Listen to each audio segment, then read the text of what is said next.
On peut apprendre énormément de choses avec quelqu'un qui est propriétaire de studio. Alors là, on parle pas de moi, on parle de Jean Prat et d'une interview très intéressante.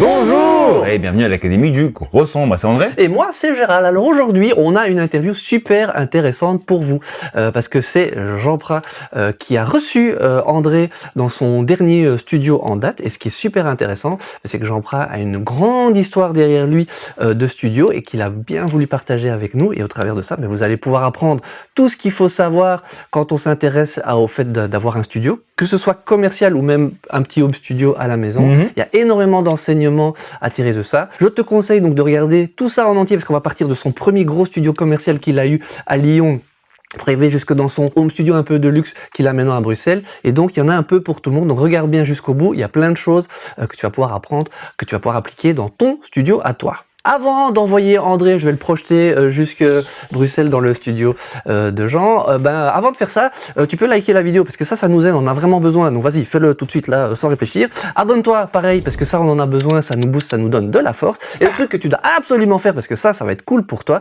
c'est d'aller sur le site l'academiedugrosson.com/bonus. Là, tu rentres ton petit email, tu vas recevoir tout de suite des cadeaux, un guide d'achat avec du matos, un tableau des fréquences pour mixer tout ça et plein de plugins gratuits qu'on peut trouver sur le net. Donc ça, c'est super cool. Tu fais ça et maintenant, c'est parti. J'expulse André là-bas. Bonjour Jean, merci beaucoup de venir à l'Académie du Gros Son pour parler de tes beaux studios. Avec plaisir, mec. On rentre tout de suite dans le vif du sujet, enfin pas dans le studio du coup. Est-ce que tu peux nous dire en quelques mots qui tu es, un peu ton profil, d'où tu viens, qu'est-ce qui t'amène dans ce bon monde de la production musicale, comme ça tout le monde sait à qui on parle. Ok, et donc je m'appelle Jean. Je suis musicien, producteur, ingénieur du son, mixeur.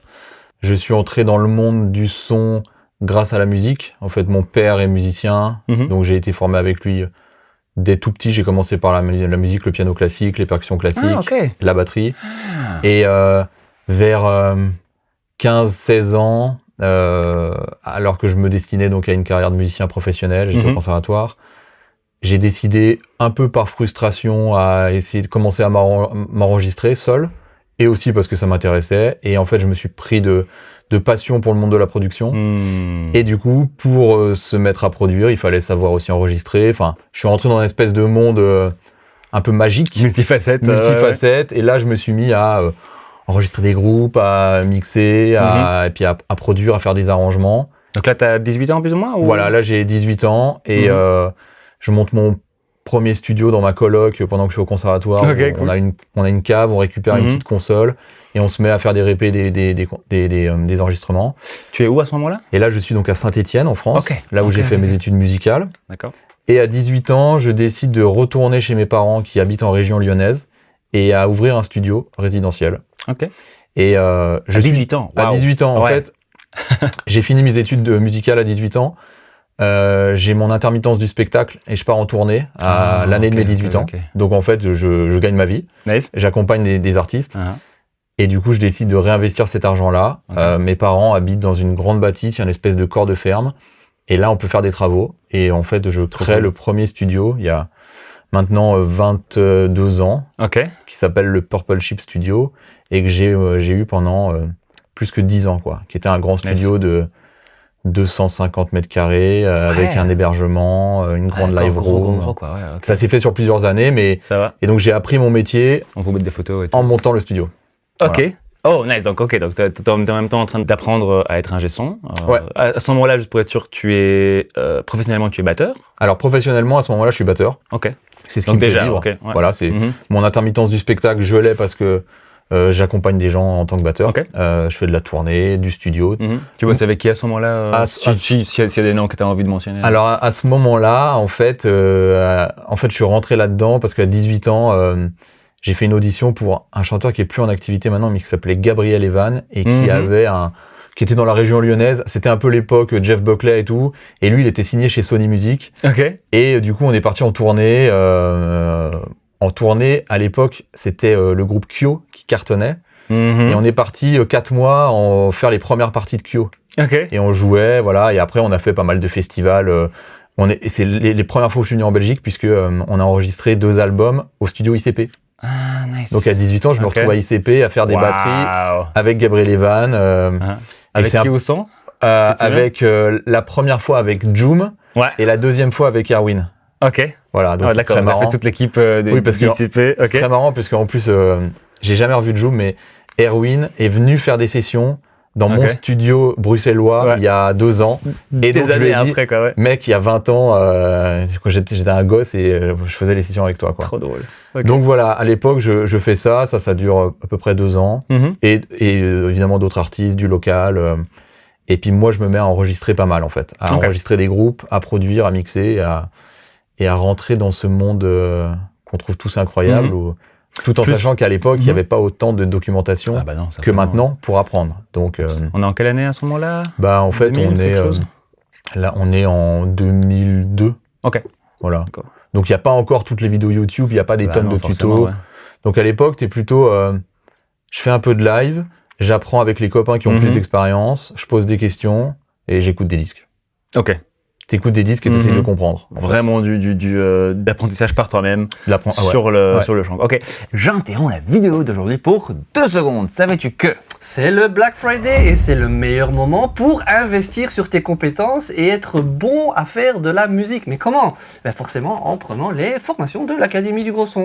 Alors, Black Friday dit super offre, c'est-à-dire que tout est à moins 40%. Wow. Ça, c'est déjà exceptionnel puisqu'il y a déjà même le mix avancé. On n'a jamais fait un si bon prix sur le mix avancé. En effet. Mais en plus, il y a 2 packs et sur ces packs, c'est carrément 50%. Dedans, il y a l'Académie des pros avec Jules Fradet et Lionel Capouillet. Vous avez un des 2 gratuits et ça, personne vous fait une offre pareille, donc ça, faut en profiter.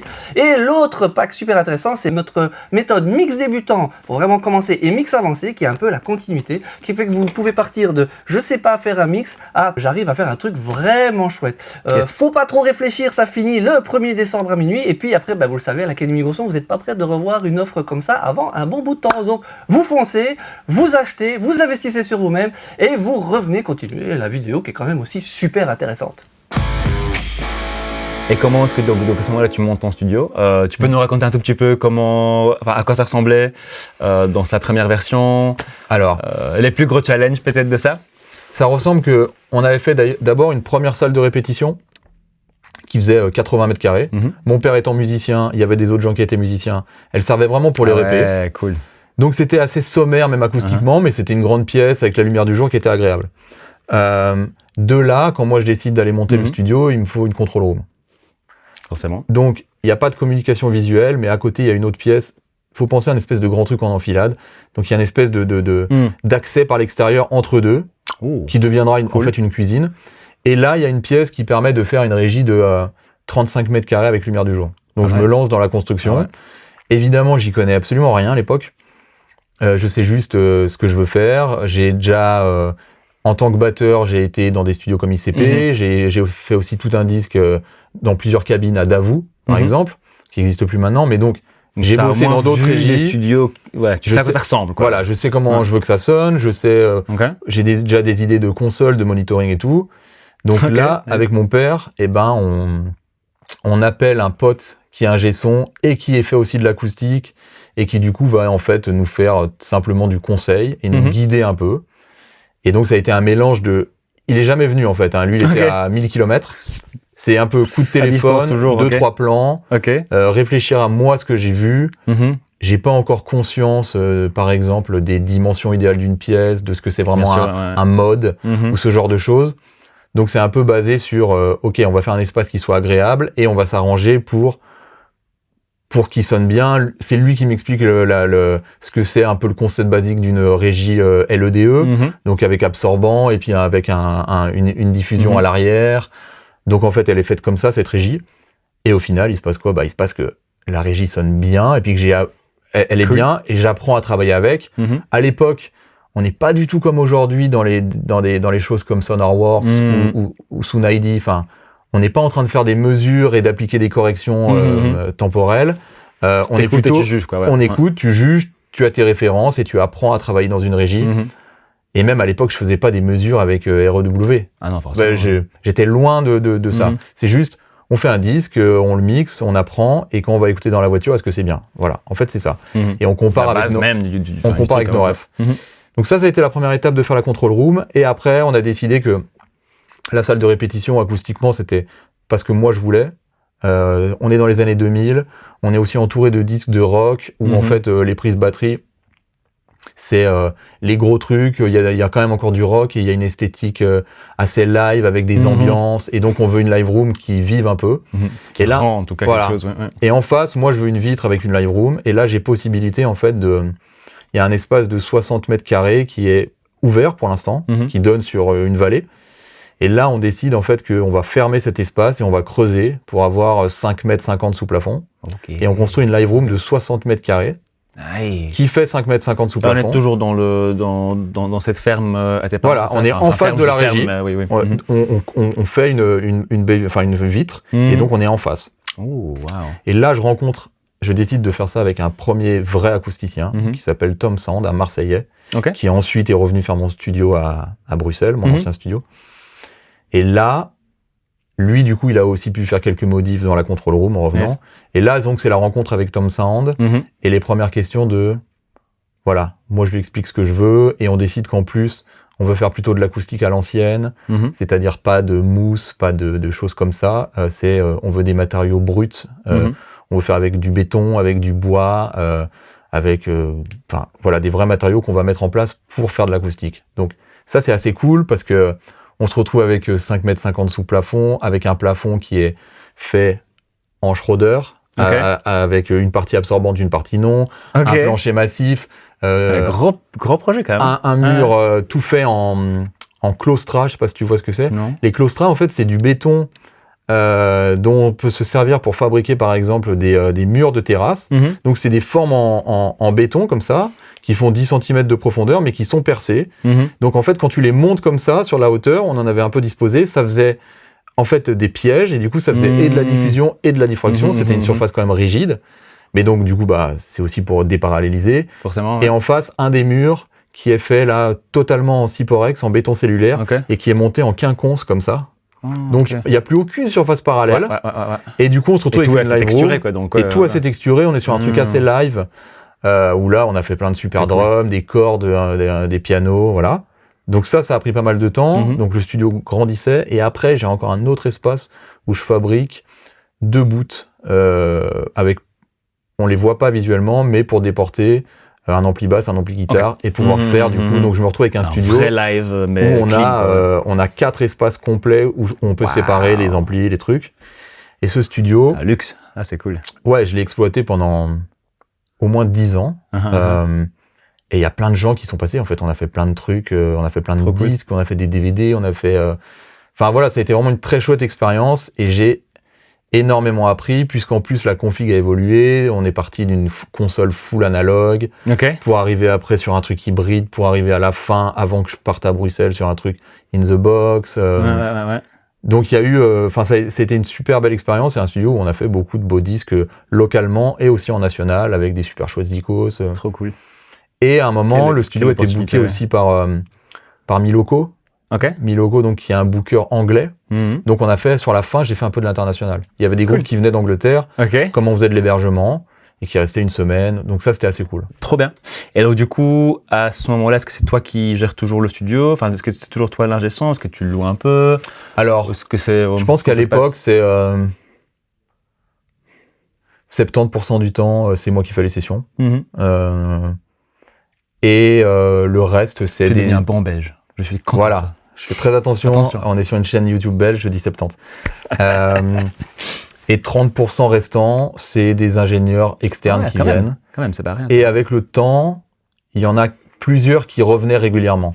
Voilà. Ça, c'est cool aussi. Il y avait des gars, il y avait 4-5 gars qui venaient une fois tous les ans, une fois tous les 1 an et demi, faire un album. Et dès qu'ils pouvaient, ça leur, en fait, ils étaient vraiment, ils connaissaient le studio. Et ils étaient un peu à la maison. Donc ça, c'était chouette. C'était cool. Et pour moi, c'était cool aussi de commencer à faire de la log brute. Parce que en plus, moi, la moitié du temps, il faut bien penser que la moitié du temps, je suis toujours musicien. Bah oui. Donc des fois, je suis pas là. C'est ma question en fait. qui arrivait, oui. Donc des fois, moi, je suis en tournée, je suis ailleurs. Et donc, je peux pas faire que gérer. Forcément, Donc ça, c'est pas mal. Et puis, c'est aussi à ce moment-là que je commence à avoir des stagiaires un peu long terme qui, quand moi je suis pas là, peuvent faire de l'accueil. Et, donc à ce moment-là, t'es dans ta vingtaine. Le studio, en fait, on va dire qu'il a ouvert vraiment le temps de faire tous les travaux. J'étais en début de vingtaine et je l'ai exploité jusqu'à ce que je parte en fait à Bruxelles. Ok. Et je suis parti à Bruxelles quand j'avais 32 ans. Ok. Donc en gros, de 22 à 32, j'exploite le Purple Sheep à côté de Lyon. Je l'exploite encore pendant 1 an quand j'arrive à Bruxelles. Donc je fais les allers-retours tous les mois où je book mes sessions et que j'ai pas encore de studio ici. Et après, quand moi je suis dans les travaux de mon nouveau studio à Bruxelles, il y a une équipe qui reprend le Purple Sheep, qui me loue les locaux et qui, eux, vont l'exploiter encore pendant 1 an et demi. Ok. Voilà. Et maintenant, ça existe encore ou... Et non. Et il y a 6 ans, je l'ai complètement fermé. Ok. Voilà. Okay. Enfin, il reste une partie de locaux, mais j'ai vidé tout le matos. Quand moi, en fait, j'ai ouvert mon studio à Bruxelles, tout ce qui restait là-bas, je l'ai fait monter. Le piano, le reste du matos. Ouais. Et pour moi, ça devenait pas du tout gérable de gérer 2 choses en même temps. Surtout qu'en plus, je pense que tu le sais, les gens de la chaîne le savent. On n'est pas dans de la crypto-monnaie, quoi. On parle de studio d'enregistrement, c'est pas les budgets, enfin, c'est pas les trucs les plus rentables. On n'a pas des marges de 200%. On n'a pas des marges de malade. Et quand tu commences à devoir gérer des clients dans 2 studios différents, là, ça devient plus la maintenance, plus machin, c'est pas possible. Enfin, moi, c'est pas ce que je voulais. Rien qu'au niveau matériel, rien qu'au niveau investissement du matériel pour 2 studios qui fonctionnent. Exactement. En fait, c'était pas possible. C'est que, en fait, je pouvais pas, en ouvrant mon studio à Bruxelles, laisser trop de choses là-bas et racheter, enfin ça avait pas de sens. Déjà que j'avais dû, quand moi je suis venu à Bruxelles et que le studio existait encore, j'avais dû déjà moi avoir une config pour continuer de produire et de mixer. Dans quand je suis arrivé à Bruxelles, j'ai occupé pendant 3 ans le temps de faire mon studio, une partie du studio Pyramide à Bercel. J'avais une pièce là-bas à l'époque, et donc cette pièce-là, j'avais tout mon backline, je répétais avec mes groupes, je produisais, je mixais. Donc il fallait déjà que j'ai une petite config. Bien sûr, ouais. En plus, t'es pas juste mixeur, je veux dire, t'as besoin de quand même un peu d'espace. Au moins d'une batterie qui quelque part, donc ouais. Oui, voilà, exactement. Donc j'avais à cette période-là, j'avais un peu une config comme ici, avec un desk, les préamps, mes synthés, une batterie, tout était un peu toujours câblé et je pouvais bosser comme ça.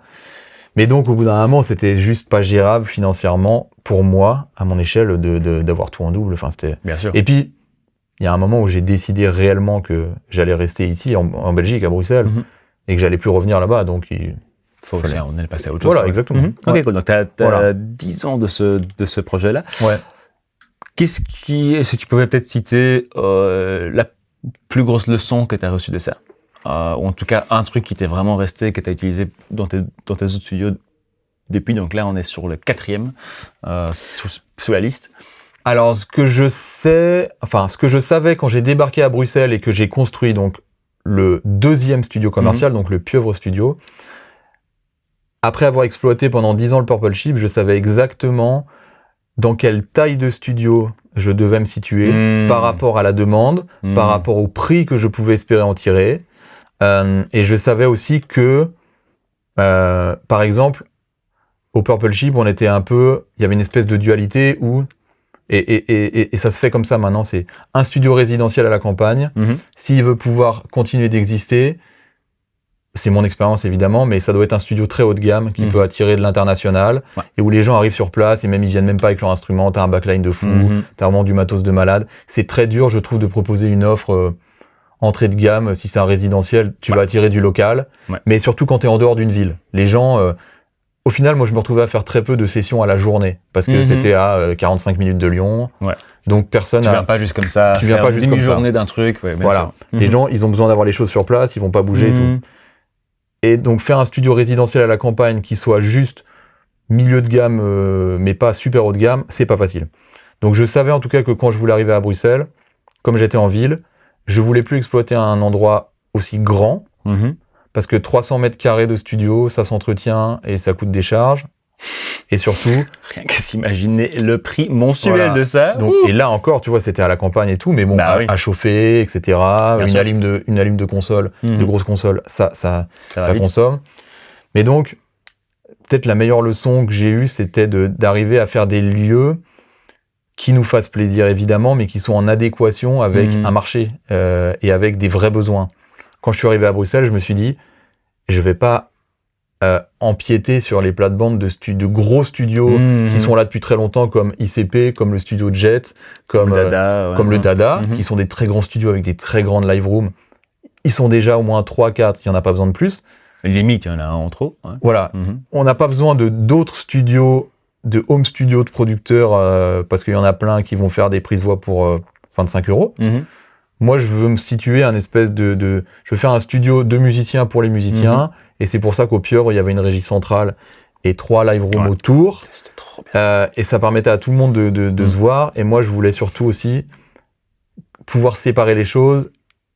Moi, quand je produis, je fais plutôt de la pop ou de la musique électronique. Mais en tant qu'ingé, j'ai été quand même beaucoup amené à faire du jazz et de la musique acoustique.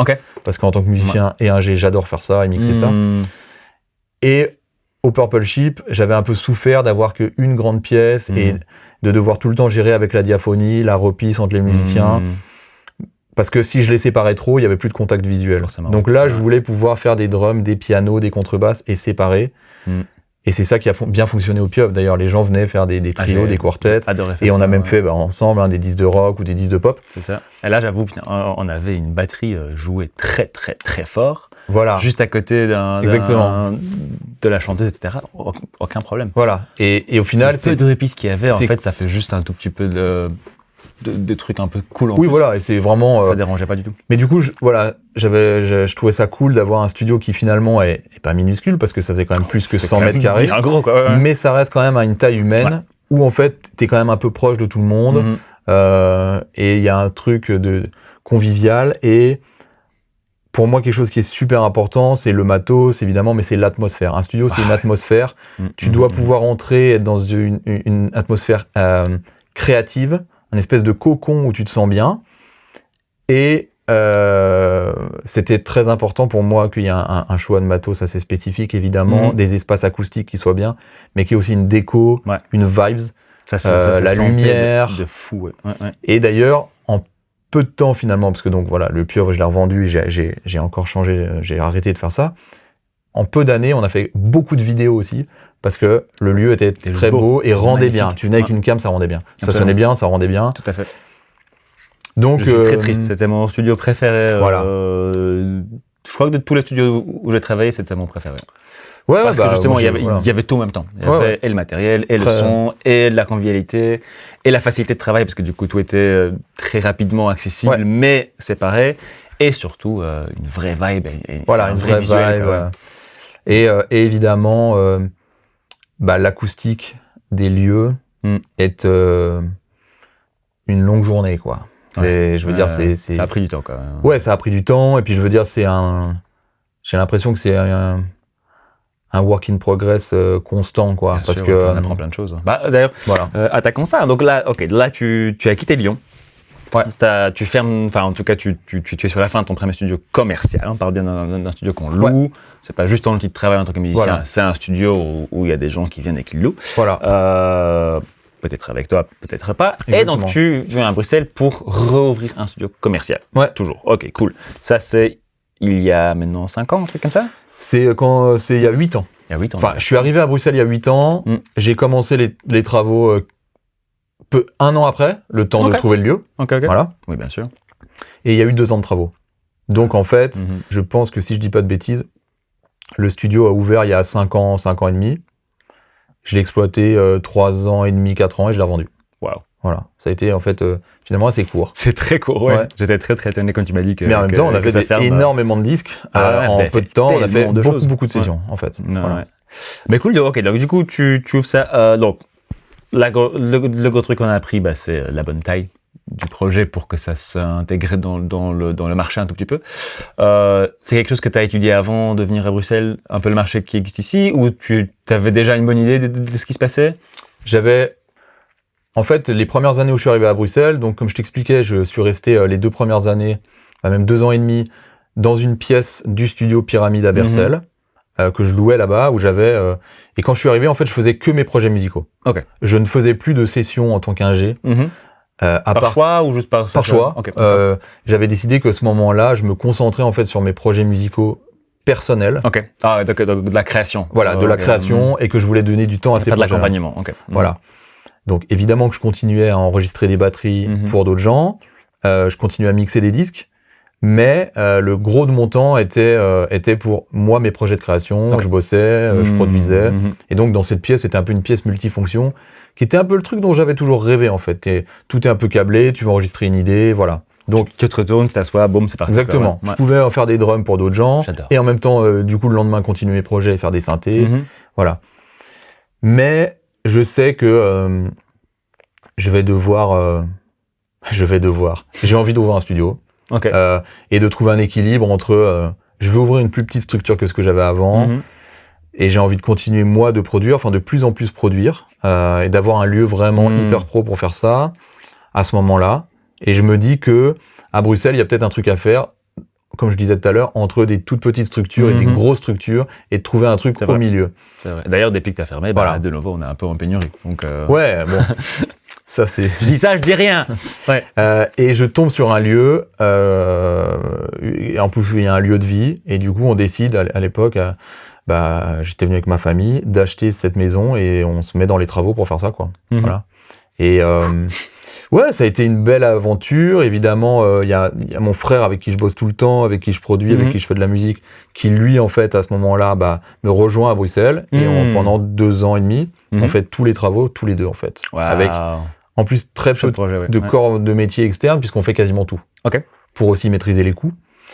Et aussi Waouh. parce que avoir vu parce que ça nous fait kiffer en fait. Parce que ça nous fait kiffer. Mhm. Donc là, je refais appel au même acousticien Tom Sand de Marseille Ok. qui vient et on fait tout le projet ensemble. Et cette fois, le projet, en fait, on le commence presque par la fin. C'est-à-dire que je commence à faire les plans et tout de suite, j'engage aussi une décoratrice. Nice. Et là, on commence à dire, Intéressant. voilà, Ok. le studio, voilà à quoi il devrait ressembler. Les tons, ça va être ça. Et là, j'ai tout de suite en plus des références d'images de studios que j'aime bien, qui étaient essentiellement des studios des années 60s. L'idée, c'était de faire un studio un peu comme dans les années 60.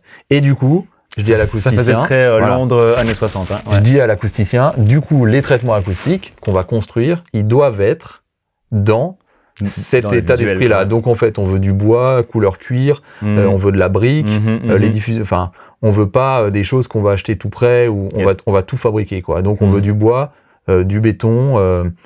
Il y avait beaucoup de diffuseurs en MDF que nous-mêmes on avait fabriqué, peints, teintés pour faire comme si c'était du bois massif. Il y avait évidemment tout le tour de la régie en fait était en briques. C'était des vraies vieilles briques qui avaient été coupées pour qu'elles soient un peu moins larges. Elles ont été toutes collées une par une. Ça faisait aussi de la diffraction. Yes. C'était super cool. Ah, ça allait très très bien ça. Le mobilier, les tissus, on fait...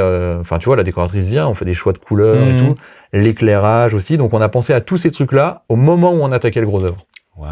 Pour avoir une vibe et aussi, il y avait une volonté d'avoir une idée de... Ça va être quoi la circulation des musiciens? En fait, on pouvait faire le tour du studio, rentrer comme ça par la régie, rentrer dans la live room, hop, et ressortir de l'autre côté.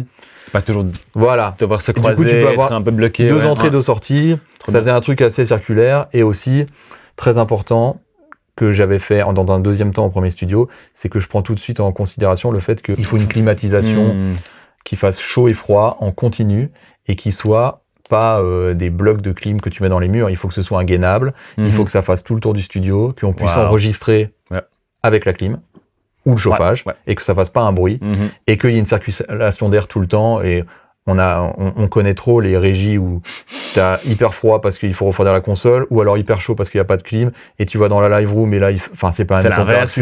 T'arrives pas à respirer au bout de 2 heures. Ouais. Donc il y a eu directement toutes ces problématiques qui ont été prises en compte pour se dire ok, avec le budget qu'on a, les moyens, on va faire beaucoup nous-mêmes. On n'a pas non plus 400 000 euros pour faire le studio. On a un budget raisonnable. Qu'est-ce qu'on peut faire pour que ce soit au mieux? Voilà. D'où les 2 ans et demi de travaux. Est-ce que tu peux nous dire en quelques chiffres un tout petit peu, c'était quoi les budgets de ce studio-là? Donc avec toutes les photos que vous avez vues, tout le type de projet, on a un peu une idée de à quoi ça ressemblait une fois fini. Et pour les gens, qu'est-ce que ça représente financièrement finalement? Être en dehors de l'espace. Oui, bien sûr, en dehors de l'espace. Alors, à l'époque, parce qu'en fait, ce qu'il faut savoir, c'est que les travaux ont été faits avant le Covid. Et grosse différence quand même, ouais. Voilà, le prix des matériaux, rien que le bois par exemple, avant le Covid et après le Covid, c'est une folie. Ah non, c'est x3, x5. Ouais, voilà, il y a des trucs qui sont vraiment fous. Ou même genre la peinture, des trucs comme ça. Donc, je dirais que à peu près, tous les travaux du studio, je parle pas de la décoration et tout, hein, évidemment, mais ça a été environ 80 000 euros. Ok, donc le gros, pour avoir les espaces, pour avoir l'acoustique, etc. Voilà. Mais En sachant sans que- la finition. Pour arriver à tirer ce genre de prix, c'est beaucoup de travail puisque les portes acoustiques, c'est des semaines de recherche pour trouver un fabricant qui a les bonnes spécifications, mais qui a un prix. Enfin, tu vois, c'est des portes qui venaient de Madrid. Le parquet, c'était du chêne massif comme je voulais, mais en fait, il faut faire plusieurs fournisseurs pour arriver à trouver la quantité suffisante de déstockage. Tout à fait. Parce que tu sais que tu vas économiser 2000 balles par rapport à si tu prends un autre. Donc, il y a beaucoup de choses comme ça. Ça m'a pris du temps aussi parce que j'ai fait beaucoup de promos, en fait, de trucs comme ça. Tu vois, les peintures, j'ai trouvé des fins de stock, mais suffisamment. Enfin, et alors, ce qu'il faut savoir aussi, c'est qu'avec mon frangin, on a fait, je dirais, 7/10 des travaux. Voilà, faut savoir que j'ai eu... Qu'est-ce que vous n'avez pas fait? Voilà, qu'est-ce qu'on n'a pas fait? On a fait... J'ai commencé à monter... En fait, il faut savoir, c'est que... Donc, évidemment, c'était boîte de box in a box partout. Donc, c'était que des différentes chapes. La régie, évidemment... Des bunkers comme ça. Voilà, ne touchez pas. Bunkers dans un hangar, en fait. Voilà, il y avait les 3 salles de prise et la control room ne se touchaient pas. Les dalles étaient séparées. Et chaque était monté en béton. Chaque pièce était montée en béton. Sur des ressorts ou pas? Ou directement sur du caoutchouc. Sur du caoutchouc, ok. Et tout était sur un concept de dalle sèche pour pas avoir du béton à couler au sol. Ouais. Mais donc, ce qu'on n'a pas fait, c'est qu'on a commencé à faire la ceinture de la totalité en béton. Et donc, il fallait monter, je crois que ça représentait, de mémoire, 2650 blocs de béton par 15 de profondeur. Et moi, la première journée, on a fait la ceinture avec des potes. Et après, pendant une journée, moi, j'ai monté du bloc, j'ai fait du ciment et j'ai calculé mon rendement. Combien je mets de blocs en une journée. Et à la fin de la journée, j'ai fait mon rendement. Et évidemment, je suis pas maçon. Et j'ai calculé que ça allait me prendre 2 mois. Genre, tous les jours. Si je bossais 8 heures par jour. Et à cette époque-là, ça moi, ferait des bras, mais à part ça... j'avais masse de taf parce que en tant que musicien, en plus, j'étais en télé, enfin, j'avais d'autres choses à faire. Donc, c'était le moment où tu faisais c'était le moment où je faisais The Voice. Ah bah ouais, en donc, plus. c'était un peu compliqué. Ouais. Donc, ce C'est quand moment-là, même- par exemple, on a dit, OK, là, on va prendre des ouvriers Voilà, ça n'a pas de sens que c'est qui sont venus à 2 et qui ont monté les murs en 8 jours. Genre, c'était... C'est pas le même rendement, ouais. C'était ridiculement... c'est c'était- tellement plus rapide. c'était extrêmement humiliant. Et en même temps, j'étais très content de les voir faire. C'est bien, ça veut dire qu'il y a au moins... Enfin, Ouais, non, mais c'est qu'il y a quand c'était- même un savoir-faire, tu vois. Eux, c'était des machines. Donc, typiquement ça, on a fait. Par contre, après, on a refait toute une charpente à l'intérieur, alors que c'était fermé, mais pour faire une autre charpente avec un autre plafond acoustique. Ça, on l'a fait nous-mêmes. Ça nous a pris beaucoup de temps aussi. Ça, j'imagine, c'était très long. Ça, c'est gros travail. Donc, qu'est-ce qu'on n'a pas fait? Voilà. Donc, on n'a pas fait tout le béton. Je n'ai pas posé le parquet. Ok, ouais. Voilà. Pareil. Il y a un gars qui est venu, dont c'était le travail, parce qu'il l'a fait super bien, parce que, tu vois, c'était, il y avait genre 15 mètres à faire hyper droit. La première ligne, t'as pas envie de louper le truc. Voilà. Ça, un gars l'a fait. Et pareil, c'est quand même un métier à part. Il y a quelques châssis, enfin, non, les châssis, en fait, on les a fait. Il y avait la grande baie vitrée qui a été faite par un menuisier. Bah, d'ailleurs, c'est lui qui a posé le parquet, il est venu la poser. Nice. Une grande partie des briques a été fait par un gars.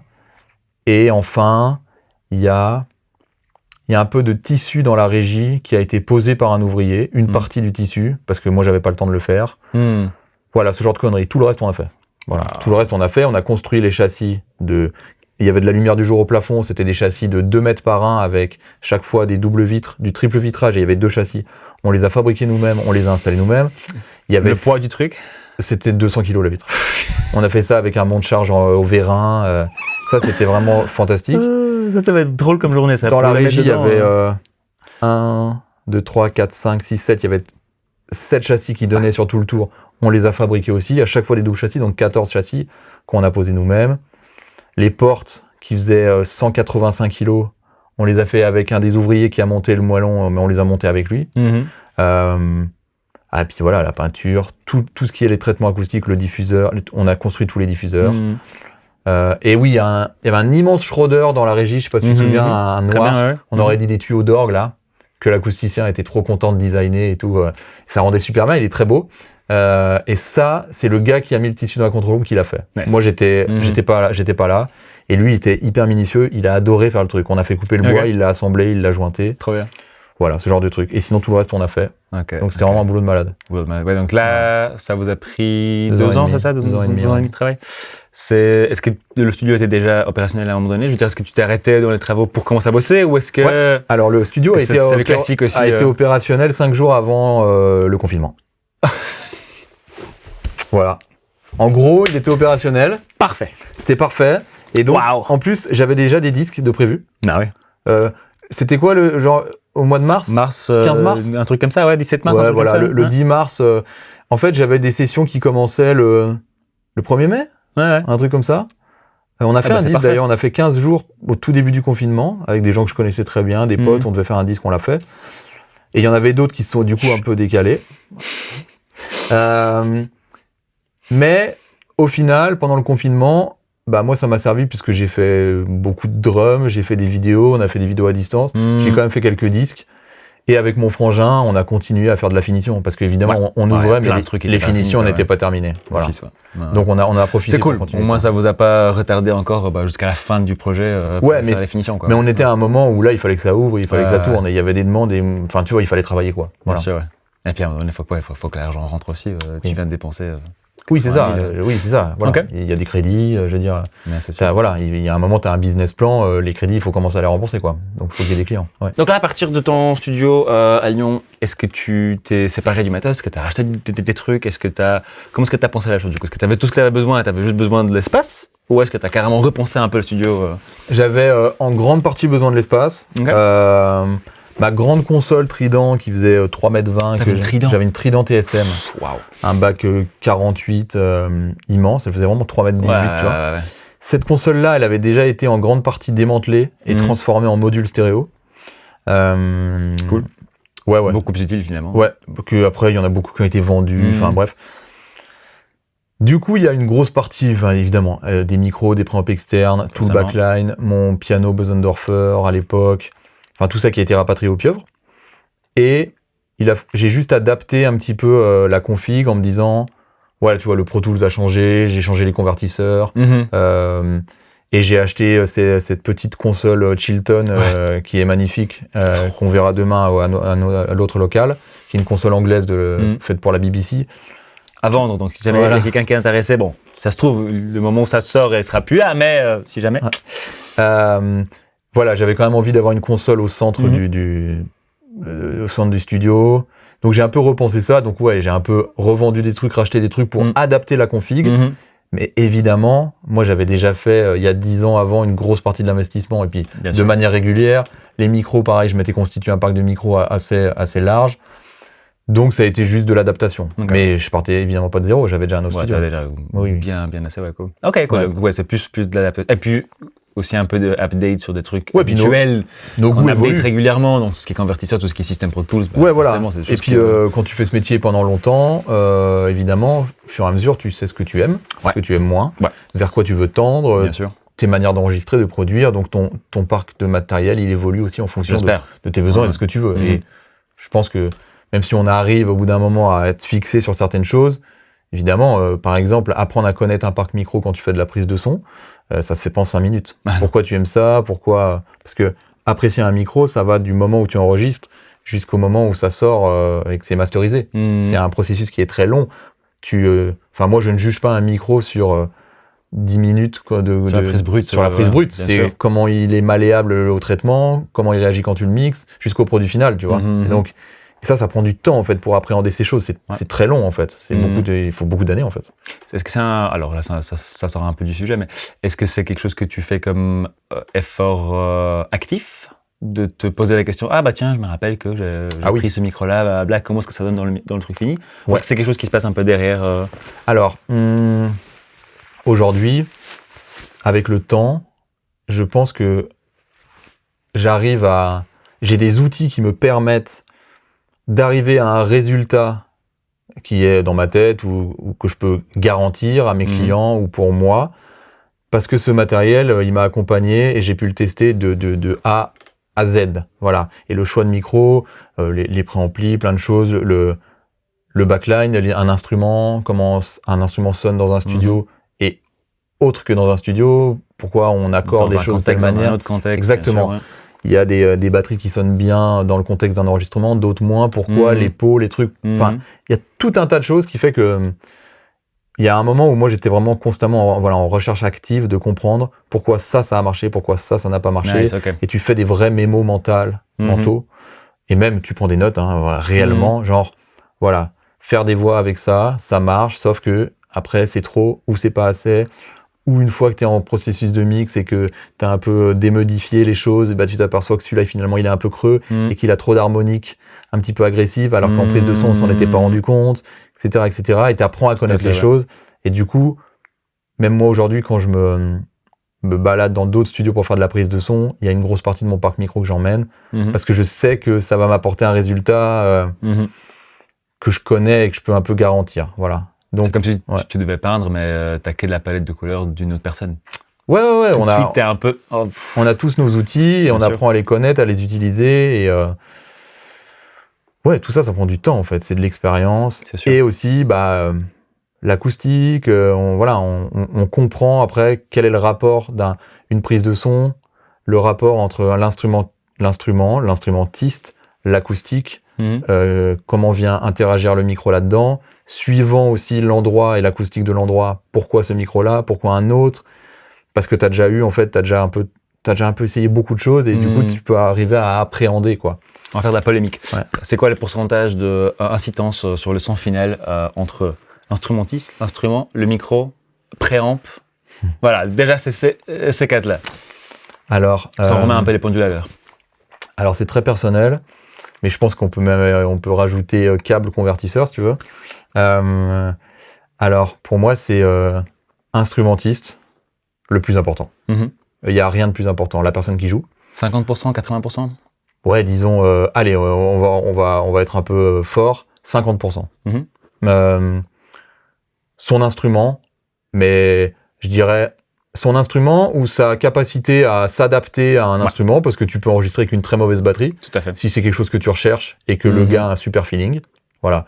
Évidemment qu'une très mauvaise basse, ou une très mauvaise contrebasse ou un très mauvais violon, c'est beaucoup plus difficile sur les instruments acoustiques. Mais une très mauvaise guitare électrique peut avoir un son sympa. Tout à fait. Voilà. Et donc je dirais 50% l'instrumentiste, on va dire 20% l'instrument, 15% le micro, et après le préampli, le câble convertisseur, j'en ai rien à foutre. Voilà. Je dirais, le préampli micro, c'est un peu important. Le câble, tant qu'il fonctionne. Le convertisseur, tant qu'il fonctionne. On est en 2025, on s'en fout. Ouais. Voilà. On a plus cette évidemment différence-là. Évidemment, t'as dit qu'on voulait faire polémique. Évidemment que ça change. Mais je veux dire... et encore, dans ce que je viens de dire, tu vois... Allez, peut-être ce serait 45% l'instrumentiste... Mais attends, est-ce que j'ai parlé de on peut commencer à préciser les trucs. Ah, tu n'as pas parlé d'acoustique. Voilà, c'est ce que j'allais dire. En fait, je n'ai pas parlé d'acoustique. Donc, en fait, c'est bien le problème. Parce qu'en fait, c'est crucial de parler de ça. C'est que l'instrumentiste est un énorme pourcentage. Et en fait, c'est plutôt la relation entre son instrument et le lieu. C'est ça. Voilà. C'est pas l'instrument lui-même. Voilà. C'est cette relation-là. Exactement. C'est pas l'instrument lui-même. Évidemment que l'instrument doit être bon. Encore une fois. D'autant plus quand il s'agit d'instruments acoustiques. Ouais. Surtout pointus comme des violons par exemple. Voilà, et puis quand tu es dans du jazz, une contrebasse, si elle est creuse, elle est creuse. Voilà, ou s'il y a des trous dans le manche, tu peux rien y faire. Mais par exemple, souvent, typiquement d'une contrebasse qui a assez capricieux enregistré, peut, dans un contexte acoustique, avoir tout d'un coup, il y a un mode dans la pièce, certaines notes sortent plus que d'autres, voilà. Et ça, c'est vraiment lié à l'acoustique. Ça, tu peux pas corriger avec un micro, par exemple. Voilà. Typiquement, tu es dans une pièce où tu as une batterie et qu'elle a pas assez d'air, ou alors que les premières réflexions sont hyper présentes, ça va peut-être donner beaucoup de punch, mais par exemple, tu vas t'apercevoir que dans la diaphonie de tes micros, et ben dans le micro du charlet, tu auras peut-être trop de cymbales ou elles seront trop agressives parce qu'il n'y a pas assez d'air au-dessus, c'est pas assez un problème de la personne qui joue ou de la batterie. Voilà. C'est là où tu la mets. Voilà, c'est là où tu la mets. Donc, ça, en revanche, tu peux le rendre malléable et régler des problèmes avec ton choix de micro, évidemment. C'est là qu'entre en compte, c'est là qu'entrent en jeu les différentes directivités. Et c'est pour ça qu'en fait, des micros, c'est une trousse de... C'est des outils, c'est une trousse de secours. Et tu sais avec l'expérience, ok, là, lui, pourtant il tape comme ça et machin, donc si je mets ça, ça va m'aider. Enfin, on arrive à combiner, quoi. Je pense, voilà. Toujours en termes de tournevis, tu vois. Ouais. Un micro, un Philips taille 3, c'est un Philips taille 3. Voilà. Mais t'en as 5, pourquoi ? Parce que chacun a une tête un tout petit peu différente. Oui, exactement. L'autre est un peu pointu, un peu plus. Alors celui-là Voilà. a une plus grande truc, celui-là est plus court. Voilà. Mais donc, si l'instrumentiste est évidemment, sans aucune discussion, le plus important, je dirais que le rapport, on pourrait dire, son instrument dans un cadre acoustique a la même importance que après le choix du micro. Ouais. Et après, le préampli, le câble, le convertisseur, je veux dire, tant que ça marche et que c'est pas un truc à 50 € et que c'est un truc standard, pour moi c'est ok. Je m'en fiche en fait. Voilà. J'ai plus vraiment. Si t'as un choix, c'est cool parce que voilà, ça si permet t'as un choix, d'aller plus loin. Mais... Exactement. Si t'as un choix, c'est cool. Mais je suis plus vraiment très picky sur le choix du préampli. Enfin, je veux dire, mon choix de micro et mon placement de micro, si je déplace mon micro d'un centimètre, aura plus d'impact pour moi que de changer de préamp. Voilà. Donc, tout à fait. Si le musicien est bon, ou du moins qu'il correspond à ce qu'on doit enregistrer et que son instrument, peu importe son instrument, sonne bien dans l'acoustique où on est, je suis maître de mon choix de micro, je fais le bon choix, les bons positionnements, on va arriver à quelque chose. Enfin, pour moi, le préampli et les câbles, en fait, tout ce qui est purement technique derrière, c'est comme le choix de la planche à couper quand tu cuisines, tu vois. Oui, c'est plus cool quand c'est une bonne planche à couper, de bonne taille, plate, etc. Mais c'est pas ça qui t'empêche de faire quoi que ce soit. On n'a jamais été empêché de faire des bons disques. C'est ça, quoi. Parce qu'en fait, les préamplis micro sonnaient pas assez bien. Je veux dire. Non, c'était pas ça qui t'a empêché. Et à un moment, le but, c'est quand même de faire de la musique. Exact. Voilà. Cool. Voilà, ça c'était comme quoi on voulait faire une réponse rapide. Comme tu vois, la réponse n'est jamais rapide. Évidemment. Mais c'était aussi évidemment le but de l'exercice. Ok, revenons un tout petit peu à tes studios. Donc là c'était le Pieuvre, c'était donc tes 3 années et demie d'expérience de studio commercial à Bruxelles. Voilà. Le studio revendu, qu'est-ce que tu fais ensuite ? Alors, il se passe quoi ? Il se passe qu'en fait, ça fait longtemps que j'ai des studios commerciaux, j'en ai eu 2. J'ai aimé faire ça, mais c'est plus ce que j'ai envie de faire. Pourquoi ? Parce que ces dernières années, j'ai été très actif aussi en tant que musicien, au moins la moitié du temps. Je passe beaucoup de temps sur mes projets perso et j'ai envie de revenir à la source de ce qui m'a amené à faire tout ça, c'est-à-dire, moi en fait à la base, je voulais faire de la production et j'ai toujours fait de la prod en fait. Arranger des tracks, réaliser des tracks et tout au long de ma carrière, en fait je l'ai fait pour d'autres gens évidemment, et pour moi et pour d'autres gens, j'en ai fait plein. Mais avec toujours cette activité de studio commercial et tout à côté, qui fait que j'étais aussi là, parfois juste en tant que technicien ou mixeur, ce qui est très bien, mais j'ai plus envie. Okay.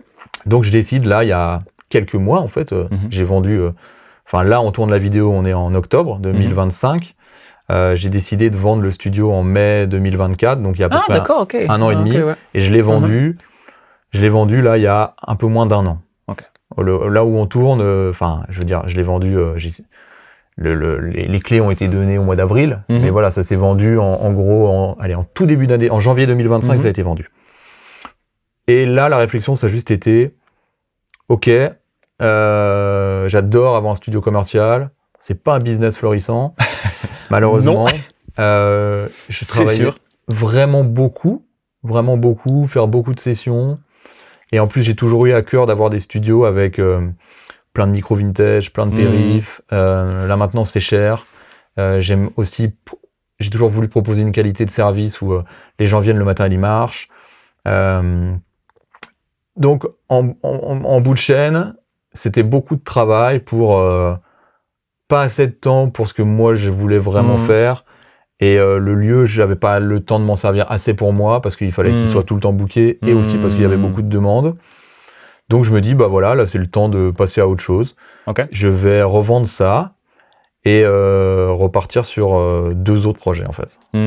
Voilà. Ok, cool. Voilà. Donc le premier projet, c'est où on est ici. Donc on voit pas derrière, mais en gros c'est une espèce de pièce. Je mets quelques images. Multifonction.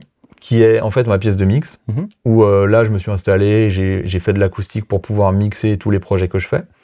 Et aussi il y a mes synthés, tout est absolument, j'ai aussi une batterie, tout est câblé en permanence. La config est ultra simple, ça tourne avec une Apollo X8P, les dernières, les Gen 2, un Pro Tools, quelques périphes choisis. Moi je suis hyper... Très peu. Voilà, très peu. Comparé à ce que tu avais dans le studio avant. C'est vraiment essentiellement les synthés. Ouais, t'as 4 préamps SSL, un 7.6. Ouais, voilà. Et c'est tout. Les synthés, les préamps Unisson, le mixeur pour brancher les synthés, le Silver Bullet qui me sert à mixer, mais qui a aussi 2 préamps. Ouais. Et après, en fait, ça suffit. Ici, je fais de la prod et du mix. Machine à tape. Voilà, une petite machine à tape qui, en fait... Donc, tout ça, c'est aussi une partie de mon Mixbus. Okay. Et ici, je produis, je compose, et je mixe. Et en fait, je fais aussi un peu de mastering quand on me demande. Et du coup, la batterie qui est ici me sert à faire des démos. J'ai aussi toutes mes percussions, donc je peux facilement faire des percus, faire des shakers, des trucs pour de la prod. Et en fait, c'est aussi mon lieu de vie, c'est aussi là que j'habite en fait. Donc du coup, ici, il y a très peu de gens qui viennent en fait. C'est les gens proches ou alors des chanteurs ou des chanteuses avec qui je bosse, mais on est toujours en petit comité. C'est ça. Et t'as même pas vraiment d'endroit ici pour pouvoir s'asseoir un peu. Ouais, voilà, on est toujours. Participer à la session de loin ou quoi que ce soit. On est 2-3 ici. Ouais. Voilà. Puis t'as pas envie que tout le monde vienne chez toi. Ben non. Mais donc, moi, je suis vraiment très bien ici. Puis en plus, c'est super lumineux. Il y a la lumière du jour aussi. Donc c'est très cool. Ça fait du bien, ouais. Et comme il y a que moi qui bosse là, c'est ma config à 100%. Au Pieuvre, c'était différent parce que c'est un studio commercial. Tu dois démonter. Ça doit correspondre à tout le monde. Voilà. Sûr, ouais. Là, la config, elle va pour moi. L'acoustique, elle me convient à moi, peut-être pas à quelqu'un d'autre, mais en tout cas, moi ici, je suis à l'aise, je retrouve mes petits, et quand je mixe, c'est facile. Voilà. Donc ça, c'est mon premier lieu. Et le deuxième lieu, qu'on verra tout à l'heure, c'est donc cette fois, je bosse toujours avec donc, mon frère et Arthur, qui sera là tout à l'heure, qui est un ancien stagiaire du Pieuvre, qui a commencé au Pieuvre il y a 2 ans et demi, 3 ans, qui est venu en tant que stagiaire, il finissait son école. Et de fil en aiguille, on est devenus très bons amis. Après, c'est devenu mon assistant. Et maintenant, c'est un collaborateur. Moi, quand je fais du live, en fait, c'est lui. Donc, on a vraiment cette équipe avec Emmanuel, mon frère, Arthur et moi-même. Et donc là, à côté de ça, vu que on pouvait pas vraiment accueillir du public ici, ou même faire des prises batterie ou des répés, on a construit de nouveau un plus petit local. Là, on est parti sur un local qui fait 90 mètres carrés, qu'on loue dans un grand bâtiment. C'est très respectable. On a beaucoup de stockage. Et là, on a décidé que on faisait une régie et une live room et du stockage. Et donc, on verra les images tout à l'heure. Donc, c'est parce que j'avais demandé un des trucs que tu avais au Pieuvre, c'était un mur complet de batteries, par exemple. Eh oui, voilà. Il faut les mettre quelque part. Oui, c'est ça. Voilà, il faut les mettre quelque part. Et en fait, les pianos acoustiques. Et puis, en fait, j'ai beaucoup de choses. J'ai beaucoup d'éléments de batterie. C'est vrai. Puis, et l'orgue, ce genre de choses. Donc, j'avais oublié. Ouais. Donc là-bas. Ouais, c'est ça. Là-bas, c'est un endroit qui nous sert à répéter. Pour tous nos projets. À d'autres gens qui viennent louer, mais du coup, comme c'est plus un studio d'enregistrement, ils peuvent louer ça pour des prix qui sont OK pour des artistes émergents. Ça, c'était vraiment aussi dans notre volonté de faire quelque chose d'accessible aux artistes émergents. Moi, j'avais besoin de... C'était juste au-dessus. Voilà, exactement. C'était déjà des projets établis. Voilà. Et moi, j'aime bien aussi soutenir cette scène et en faire partie. Je trouve qu'il y a aussi beaucoup de choses qui fleurissent au niveau de la créativité. Donc ce lieu-là, là-bas, donc à Bellevue, on peut le louer pour ce genre de personnes qui viennent faire 2-3 jours de résidence pour du live et tout. Mais il y a quand même une grande vitre, donc ça fait quand même un peu studio. Le look, c'est un peu comme Pieuvre, mais en moins... En plus simple, quoi, ouais. En plus simple, quoi, mais c'est quand même très joli. Et du coup, moi, je stocke tout mon backline de batterie là-bas. Et on a une config un peu similaire à ici, basée aussi toujours à partir d'une Apollo et qui est en cours parce que c'est très récent. On n'a pas encore reçu tout le matos. Mais on peut faire des batteries, on peut faire de la répé, on peut même faire du bruit la nuit parce que c'est... Enfin, voilà, on peut faire H24. Nice, ça, c'est une grosse différence. Et aussi, du coup, ça permet aussi que Arthur et Emmanuel, eux, puissent faire de la prod là-bas. Donc, eux, ils peuvent bosser. En fait, on se partage vraiment le local à 3. Chacun peut amener les projets qu'il veut. Et il y a plutôt une volonté que tout le monde fasse un peu ses projets en tant que producteur, ingé son, mixeur, mais et qu'on mélange ça avec un peu de l'externe. Donc il y a plus... moi, je ne gère plus du tout un studio commercial comme avant. Je fais que les projets dans lesquels je suis vraiment investi en tant qu'artiste, compositeur ou producteur. Quand je fais pratiquement plus que de la production et du mix en fait. Je fais toujours du mix là pour des disques que j'ai pas forcément enregistrés d'ailleurs. Voilà, un peu de prise de son mais sur des projets très choisis. Et là du coup maintenant je vais dans d'autres studios. Voilà, parce qu'il y a suffisamment de studios à Bruxelles pour aller faire de la prise de son. Je viens avec mes petits micros. C'est fun aussi. Et c'est je sais pas, Voilà. enfin, moi j'aime bien le faire. C'est un peu plus compliqué, Voilà. ça demande un tout petit peu plus de flexibilité, etc. Mais perso, je trouve que c'est toujours plus intéressant. Mais en tout cas, ces 2 lieux aujourd'hui me permettent d'être, je pense, dans une démarche beaucoup plus centrée sur la production et sur mes projets, Sur l'artistique finalement. sur l'artistique, parce que c'est ça qui m'intéresse le plus.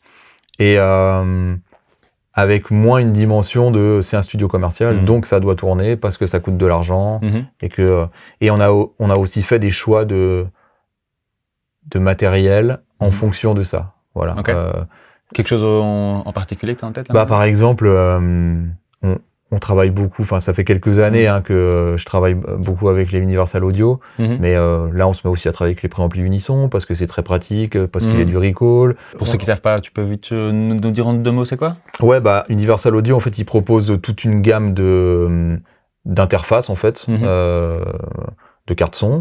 Et en fait le principe c'est que leur gamme de plugins qui est vraiment vraiment cool, ils ont développé ce qu'on appelle les préamplis Unison et ça permet d'émuler et numériquement et physiquement, parce qu'il y a des choses qui changent dans la carte son, des préamplis connus type 1073, API 512, Helios, des choses comme ça, des préamplis un peu classiques.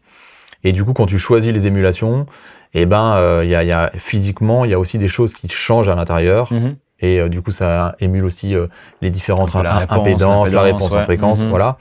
Et donc, c'est assez cool, ça, on en a pas mal. Du coup, on en a 16 au local, plus des SSL et des trucs... Mais et puis en plus, ce qui est cool, c'est que tu peux tracker en utilisant leur système de console avec Pro Tools, avec quasiment aucune latence, avec des émulations Donc c'est chouette quand tu fais par exemple des chanteurs et tu peux leur mettre une émulation de LA2A, de 1176, de ce que tu veux, et tout ça via console, il n'y a pas de latence, voilà. C'est un truc... c'est très chouette en fait, c'est très pratique, ça sonne très bien, voilà, ça sonne très bien. Tu enregistres avec ces émulations-là ouais, donc les préamplis, mais tu enregistres aussi les émulations de compression, etc. Et bah tu peux choisir justement, voilà, donc souvent... Tu fais comment? Souvent... Ça dépend peut-être un peu de contexte, mais... Ouais, en fait c'est ça, hors contexte c'est un peu difficile à dire, mais je dirais que quitte à avoir ça, si c'est pour traquer des batteries, je suis pas très team compression à la prise sur les batteries, parce que je suis pas trop, j'aime pas trop compresser des éléments séparés, mais plutôt des bus. Pour moi la batterie, c'est pareil. Si on parle de batterie, c'est un élément global, je préfère la compresser entièrement. Mais en revanche, c'est une autre grosse vidéo, ça. Voilà, c'est une autre grosse vidéo. Faire de l'EQ sur des différents éléments et tout. Donc si c'est avec les unissons, j'aurais tendance à choisir le préampli, à faire de l'égalisation et à traquer en disant ça c'est printé. Voilà. Et c'est déjà un premier traitement et ça c'est fait. Ouais, déjà à 50% du chemin. Exactement, comme on est au studio la console, tu fais de l'EQ, on est là pour faire du son, pour prendre des risques, on est là pour prendre des décisions et on peut pas tout reporter constamment après. Voilà. Moi j'ai envie C'est ça ma question surtout. Non, super. Ça a jamais été ma philosophie quoi. Ouais. On fait du son quoi. Il faut que ce soit bien. Vraiment. Mais c'est cool parce que du coup ça veut dire que tu as des outils qui sont finalement, enfin qui donnent tout ce qui est possibilité de sculpter les couleurs finalement à la prise en mode analogue, mais avec toute la flexibilité du monde numérique. Ouais, et puis le facteur maintenance il disparaît. Voilà. Ça c'est beau ça. La maintenance en fait ça coûte cher. Oui, ça coûte. Tiens, je peux peut-être parce que du coup t'es un peu en situation parfaite pour ça. Pour un studio donc commercial de taille moyenne, pas petit, pas gros, pas énorme, enfin non plus. T'étais à quoi comme frais de maintenance sur une année?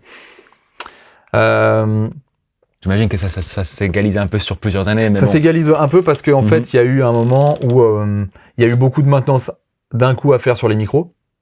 Parce que j'ai beaucoup de vieux micros. Et il y a eu un moment où, au début de l'ouverture, je voulais vraiment tous qu'ils soient remis à un niveau vraiment bien. Donc évidemment, après, c'est pas tous les ans que tu les... mais c'est un pack. C'est quelques billets de 1000 quand même. Après, sur une... Je sais pas... je dirais que la console qui était très facile à maintenir en vie et à maintenancer, peut-être que c'était 5 ou 600 € par an. Mais quand même, les compresseurs et les micros, c'était... je sais pas, quand tous les micros ils sont partis et que je les ai fait tous maintenancés sur les 2 premières années, il y en a eu pour 2-3 000 €. Un LA2A qui tout d'un coup déconne, c'est 200 balles de maintenance et c'est arrivé 2 fois. L'API 2500, il y avait un des 25-20 qui était un op-amp qui était Classique. foutu, bah tu changes les deux, t'en as pour 200 €. Je sais pas, lisser sur l'année, c'est au moins 2 ou 3 000 € par an de maintenance en fait. Ok. Voilà. C'est des choses que tu faisais de toi? C'est des choses Non, que tu pas du envoyais? Ok. Ouais, c'est D'accord. des choses T'es pas technicien, Non, je suis pas électronique, technicien. etc. Ok. Quand tu dois déjà faire la gestion et puis l'agenda et puis voilà, on peut pas tout Et à faire. un Donc moment donné, j'ai ouais. un technicien, c'est Ok. toujours le même. Ok. C'est Yann Lu, qui est super. D'ailleurs, une petite interview avec Yann Lu sur la voilà. chaîne aussi. Bah super, c'est un super gars et il est très compétent. Il fait aussi les synthés. Ouais. Enfin, voilà. Et Mhm. quand il sait pas, il apprend. Quand c'est une machine qu'il connaît pas, tu lui donnes le schéma, il sait faire. Donc voilà, et t'es en confiance avec le même gars, voilà. Mhm. Donc Aussi fabricant de matos, il fait ouais, des super aussi, chouettes IQ. effectivement, il fait toutes les reproductions de Studer là. De Harrison. De Harrison, ouais, Harrison, c'est super. ouais. Je les avais en test, c'est super. Donc voilà, évidemment, la maintenance, plus l'électricité, plus le chauffage, plus, enfin, évidemment, c'est un coût, quoi. Ça va vite, ouais. Le ménage, tu Ouais. peux pas accueillir les. C'est un T'es pas standing. chez mais toi, ouais, c'est voilà. clair, tout- Il y a un moment, si tu as des clients tous les jours et qui sont 5 ou 6 musiciens, bah, il faut que ce soit propre, la cuisine, voilà. Forcément, ouais. Ouais. Donc oui, ça va vite. Donc l'idée, c'est, on a un peu simplifié tous ces coûts-là. Évidemment, là, ici, il y a très peu de gens, c'est chez moi. Voilà, ça fait partie. Des coûts mensuels, il y en a pas Voilà, vraiment. comme, Outre tes outils, j'imagine, un peu en bah, c'est subscription, un truc comme ça. Mais... C'est les coûts de la maison, C'est voilà. Et l'autre espace où on va aller, bah, il y a des choses sur lesquelles on s'est dit, c'est tout bête ce que je vais dire, mais par exemple, c'est pas nous qui gérons la partie cuisine ou sanitaire, c'est dans les communs. Ah ouais, nice, ouais. Et c'est pas à nous, on a notre local, et le reste c'est géré par la copro en fait. Donc les clients peuvent aller utiliser une cuisine commune et des sanitaires, et c'est pas nous qui devons les nettoyer. Ouais. Énorme différence. Énorme différence. Ouais. Et puis Rien que ça fait 2-3 heures par semaine que t'as pas à passer, quoi. Donc, ouais. Ah oui, non, mais voilà, ou évidemment. le billet qu'il faut donner. Ou un billet qu'il faut donner pour quelqu'un qui vienne le faire. Et aussi accepter que aujourd'hui, on peut faire beaucoup de choses avec pas grand-chose. En termes de matériel? En termes de matériel, le matériel est devenu quand même incroyable. Les plugins sont devenus incroyables. Tout à fait. On a quand même... voilà, les plus grands ingés, il y en a plein qui mixent in the box. Il n'y a plus de problème, on n'est plus il y a 10 ans, tu vois. Et moi, il y avait aussi cette réflexion de dire, ok, on peut plus, vu les budgets en fait qu'il y a aujourd'hui dans la musique, proposer des tonnes de micros et de matos si les prix de journée sont pas en fonction. Adapté, quoi, ouais. Je veux dire, il faut que tout le monde s'y retrouve aussi. Donc il faut juste proposer un peu moins de matériel, un peu choisi, une acoustique un peu sympa et juste après faire fonctionner ses oreilles et puis ça marche. Plutôt que donner plutôt que cette approche qui était quand même un peu l'approche de base des studios pendant très longtemps, de donner toutes les options possibles et imaginables. Ouais, voilà. Et tu choisis dedans, bah voilà, fais ton truc. Toi, tu leur donnes, c'est ça ce que j'ai prévu. Voilà ce qu'on comme ça. propose, Voilà. mais du coup pour un prix qui est attrayant et qui peut convenir à tout le monde. Si vous voulez avoir toutes les options, bah c'est pas chez nous, mais pour l'instant, j'ai plus envie de tout proposer. Okay. C'est trop. Et donc du coup, avec ces deux nouveaux espaces, est-ce que donc tu disais quand même c'est des espaces qui seront offerts ou qui sont offerts à d'autres projets aussi. Ouais. Donc il y a quand même un petit côté commercial, enfin un espace commercial ouvert. Mais est-ce que c'est quelque chose que vous regardez un peu sous le capot ou en fait, c'est à voir. C'est à voir, c'est oui et non. C'est-à-dire que pour l'instant, c'est très simple. Là, ce qui se passe depuis qu'on est dedans, ici, donc je me suis retrouvé à faire autant mes projets, à les produire, à les mixer, que à mixer des projets des autres. Là, je produis le titre d'un groupe en ce moment. Bah, comme ils sont 5, on va dans l'autre local parce que je peux les accueillir. Donc moi, je me sers de ce local pour des artistes avec qui je produis leur titre et que je sais que je vais mixer ici. Si demain, je veux enregistrer des batteries, j'ai fait un album il y a pas longtemps où j'ai enregistré des batteries, je suis allé au local pour le faire parce que j'ai mon backline. Là, il y a une artiste qui vient en résidence 3 jours. Elle vient répéter parce que son ingénieur du son live, c'est Arthur. Et qu'en fait, son EP, c'est moi qui l'ai produit. Donc, tu vois, c'est aussi, on essaye de développer un truc qui soit autour de tout ce que nous, on fait. Et ben, on propose après aux gens qu'on connaît et de fil en aiguille. Ouais. Vous pouvez aussi, si vous voulez, profiter, comme on travaille déjà ensemble, de nos locaux, mais tu vas pas finir à faire de la pub Facebook en disant il y a un nouveau espace, ce truc machin. Non, on va évidemment avoir un site internet, communiquer sur notre local pour les gens qui voudraient en profiter, mais on n'est pas là dans une volonté de booking et de rentabilité à tout prix, puisque en fait c'est des espaces et surtout l'autre qu'on fait pour nous, et qu'après on veut ouvrir aux gens avec qui on travaille et que ça grossisse comme ça, la communauté grossisse petit à petit, mais nous, j'ai pas vraiment volonté de louer ça à n'importe qui. Quand je dis à n'importe qui, c'est pas péjoratif. Mais juste quelqu'un venu de la rue. Voilà, c'est juste que les gens qu'on connaît pas, c'est Arthur, Emmanuel, si demain ils font, ils font des sessions de voix, des choses comme ça, de temps en temps, ils sont pas obligés de connaître tout le monde. Ça reste comme une prestation. Mais voilà. Voilà. Moi, je fais, à part pour le mix et un peu de mastering, tout ce que je fais, la plupart de ce que je fais aujourd'hui, ou en tant que musicien, ou en tant que... c'est aussi lié parce que je coproduis, ou parce que je vais mixer, ou parce que je suis investi dans le projet. C'était vraiment le but, essayer de recentrer sur des choses où moi je suis investi. À un moment, je suis investi quelque part. En tant que producteur, en tant que réalisateur artistique. Pas juste le prestataire de service. Voilà. J'ai fait suffisamment de prestations de service. Et c'est absolument péjoratif, et il y a des gens qui doivent le faire, et c'est très bien. Mais moi, c'est pas ce que je veux faire là, dans la... Et puis surtout dans cette capacité que tu faisais au Vampire, où c'était quand même une grosse partie de ta vie, quoi. Oui, voilà, c'est ça. Je l'ai beaucoup fait. Et j'ai aussi recentré mes activités musicales plutôt sur ce que moi je fais, plutôt de le faire sur les autres. Donc c'est un choix, c'est plutôt des choix de vie. Je pense qu'on doit être en phase avec... qui s'y switch un peu. On doit être en phase de manière globale. Et cool, donc pour comparer un peu l'envergure des projets. Donc là, tout à l'heure, sur le PEV, on était dans le gros, sur 80 € de budget de juste des gros travaux, 80 000. Pas 80 €, forcément. J'aurais aimé. 80 €, ça serait bien, ça. C'est bien pour un studio. Ici, t'es, disons, entre cet espace-ci et l'autre espace, vous êtes plus ou moins à quoi? Écoute, ici, en fait, donc, dans la régie de mix, j'ai fait aucun travaux. Cool. C'est-à-dire qu'en fait, c'était une chambre, un espace chambre, mais qui fait quand même 42 mètres carrés, qui est avec 3 Velux, il y a de la lumière du jour, donc ça fait un peu des contraintes acoustiques, mais il y a tellement de lumière du jour que du coup, voilà. C'est pas mal, ouais. Là, c'est un compromis qui vaut la peine, je pense. C'est un compromis qui vaut la peine. Alors, j'ai un peu de bruit de l'extérieur, mais comme on est en arrière-cour, c'est très peu. Je peux même enregistrer des voix, c'est pas gênant. Et en tout cas, rien qui m'empêche de mixer. Voilà. Donc, t'entends peut-être un peu le bruit des avions et tout, mais tout petit peu, voilà, j'avais pas volonté de faire comme j'ai fait dans les autres studios. Pièce dans la pièce. Voilà, pièce dans la pièce. Je voulais pas du tout rentrer là-dedans. Pour moi, ça devait être très simple. Je devais pouvoir travailler très vite. Donc, les seules choses que j'ai fait, c'est du traitement acoustique. Sauf que je voulais un traitement acoustique cette fois modulaire, que je puisse enlever si je dois bouger ou je ne sais pas. Et là où avant, c'était dans les murs, tout était mis une fois et puis c'est tout. Mais c'est du traitement acoustique que tu fais un peu comme du gros œuvre. Tu vois, tu construis de l'absorption, mais donc tu t'accroches dans les murs, etc., etc.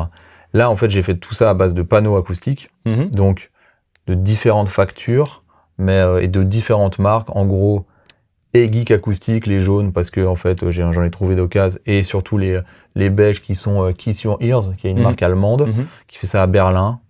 Et j'en ai acheté 28 de chez lui, c'est des panneaux qui font 20 cm, avec de laine, en fait. De laine de bois. Laine de bois. Ah, ouais.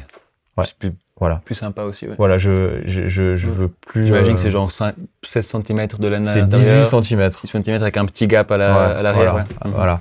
Et ils sont assez broadband, en fait. Ouais. Ils sont vendus, du moins, pour des panneaux qui font de l'absorption broadband et qui absorbent du bas. Et après, ça a été quoi? Ça a été... Là, en fait, tu verras... je pense que tu me montreras un peu, mais... Je vais filmer encore, ouais. En fait, j'ai surtout passé pas mal de temps avec un micro et ROW et à faire des impulses, en fait, à mesurer et à bouger les panneaux. Et en fait, j'ai installé mon desk, j'ai installé mes enceintes, j'ai calculé mon sweet spot en partant de 38% de la dimension de la pièce pour faire mon point d'écoute en me disant j'ai quelque chose de assez grand, de assez profond. Je devrais pas trop avoir de problème dans le bas parce qu'il y a quand même, j'ai pas un mur qui me renvoie trop. T'es pas en plein milieu de la pièce. Et je suis pas en plein milieu de la pièce. Un peu les plus importants. Ça devrait aller. Avec un peu de chance, t'es pas dedans, ouais. Le plafond est un peu en pente. Ouais. Ok. Qu'est-ce que ça dit? Déjà au niveau parallélisme, ça va. Voilà. J'ai commencé à absorber un peu derrière. Et puis après, avec le nombre de panneaux que j'avais, j'ai commencé à les placer et sur plusieurs jours, j'avais mon micro qui bougeait pas. Je faisais une impulse, je mettais les panneaux, je le bougeais et je voyais en fait ce que ça donnait au niveau de ma courbe, de ma réponse en fréquence, mais aussi de mon RT60. C'est quoi mon temps de réponse? Est-ce que le grave est trop long? Est-ce que on doit plus absorber? Parce que j'ai essayé d'absorber plus l'arrière, après d'amener plus sur la zone d'écoute. Ça m'a pris quand même un peu de temps. Et tu vois, par exemple, là, sur les côtés, Mhm. en fait, ça me fait 40 cm d'absorption, mais c'est aussi à 40 cm du mur. Au début, ils étaient collés contre le mur, et en fait, plus je les avançais vers moi et je les décalais du mur, en fait, ça fait comme s'il y avait Plus ça montait, quasiment ouais. le double en fait Ouais, d'absorption, tu vois. Tout à fait. Parce que évidemment l'air entre en compte, et donc avec 40 cm d'absorption plus quasiment 40 cm de vide derrière, et ben je voyais vraiment sur mon graphique que tu vois le grave était de plus en plus plat et que on J'imagine que absorbait sur le de plus en waterfall, plus. c'était de plus en plus uni. Exactement, sur le waterfall c'était de plus en plus uni. Donc j'ai vraiment construit l'acoustique sur comme ça, tu vois, un peu au jugé puis en écoutant, tu vois, et puis pour que ça me plaise aussi. Et là je suis arrivé à un résultat qui est vraiment super convenable parce que j'ai une réponse en fréquence super plate, j'ai quelques accidents dans le bas mais pas grand chose, et j'ai un RT60 qui est genre de 0,29 millisecondes quasiment partout, et à partir de 55 Hz il commence à regrimper. Donc tu vois, à 60 Hz j'ai encore genre 30 millisecondes. Pas mal, hein. Voilà, donc j'ai vraiment un bien. grave vraiment tight. Bien. Et là, vers, tu vois, 40-50 Hz, ça grimpe un peu. Et j'arrive à 60 millisecondes.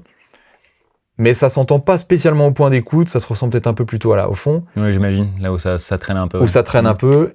Et donc, c'est pour ça qu'en fait, l'idée de la vidéo, et qu'on verra la suite, c'est de tester les AVA, les bass traps actifs. C'est exactement pour ça, ouais. Puisque moi, j'étais arrivé, c'était conçu pour ça, et en fait, je suis arrivé à un compromis à un moment où je me disais, voilà, j'ai déjà mis 42 panneaux. Ouais. Qui font... Beaucoup plus que ça va être compliqué. Voilà, et en fait, j'ai plus envie d'en mettre. Bah non. C'est déjà en fait très absorbé, et je suis déjà très content du résultat.